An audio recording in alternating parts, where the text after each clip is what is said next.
ఈ రాష్ట్రంలో చంద్రబాబు నాయుడు నాయకత్వంలో బీజేపీ జనసేన పార్టీలతో కలుపుకొని అధికారంకి వచ్చారు.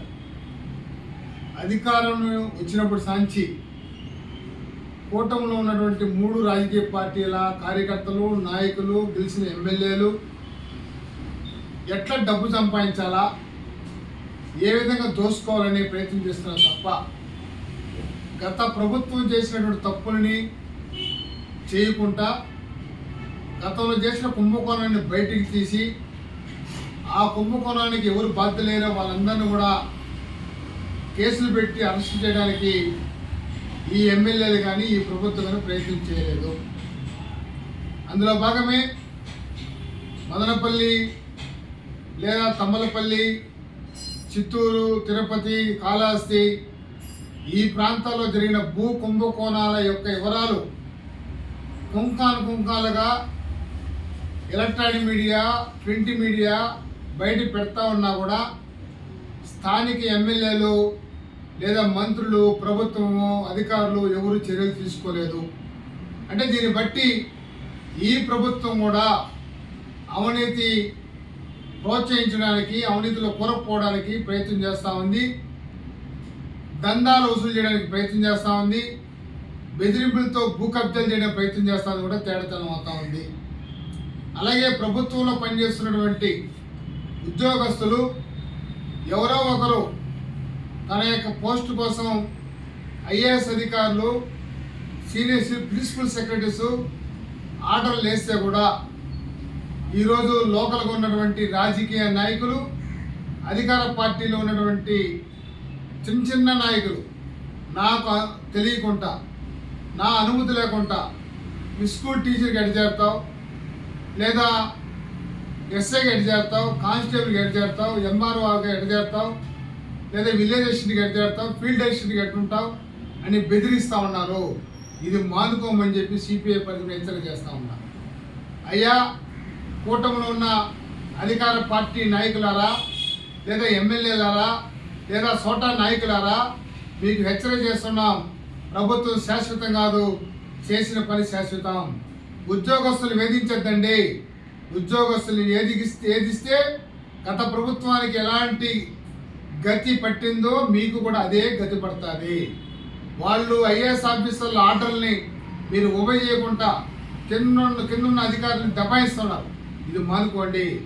ఎవరైనా ఆర్డర్ తీసుకొచ్చుకుంటే వారి ఉద్యోగాన్ని వారు చేసుకునేవ్వండి. వారికి ఏమని చెప్పాలో చెప్పండి. వాళ్ళు తప్పు చేస్తే సీరియస్గా యాక్షన్ తీసుకోండి. అంతేగాని నాకు సెల్యూట్ కట్టాలా, నా పర్మిషన్ తీసుకోవాలా, నా ఎమ్మెల్యే లెటర్ కావాలా అనే ప్రతిపాదన నిర్మించుకోమని చెప్తున్నాం. ఎక్కడన్నా ప్రభుత్వం జీవో ఉందా? ఎమ్మెల్యేలు ప్రతిపాదిస్తేనే, ఎమ్మెల్యేలు రికమెండ్ చేస్తేనే, ఎమ్మెల్యేలు లెటర్ కుట్టకుండా ఎవరిని ట్రాన్స్ఫర్ చేయము, లేదా ఎవరిని పోస్టింగ్లో ఉండేము, లేదా జాయిన్ చేసుకోమని ఎక్కడ జీవో ఉందా? చెప్పమని చంద్రబాబు నాయుడు అడుగుతున్నా, పవన్ కళ్యాణ్ అడుగుతున్నా, లేదా మంత్రులు అడుగుతున్నా, ఎమ్మెల్యేలు అడుగుతున్నా. ఎక్కడ జీవో ఉంటే చెప్పడం, ఆ జీవో పక్కన నడుచుకుంటాం.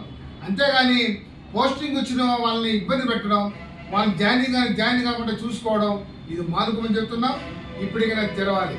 అలాగే ఈ నెల 1వ తారీఖు నుంచి గ్రామ సభలు జరుగుతున్నాయి. భూ సమస్యల పైన ఏం జరిగినాయో తేడతారు. రోజువారీ గ్రామ సభలో వచ్చిన అర్జీలు అక్కడికక్కడే పరిష్కారం చేయాలి. కాబట్టి మేము డిమాండ్ చేస్తున్నాం. అధిక ధరలు పెరుగుతున్నాయి. నువ్వు బస్సులో ఫ్రీ బస్ అన్నావు, ఎవరికి మహిళలకి 3 సిలిండర్లు ఇస్తా అని చెప్పినావు.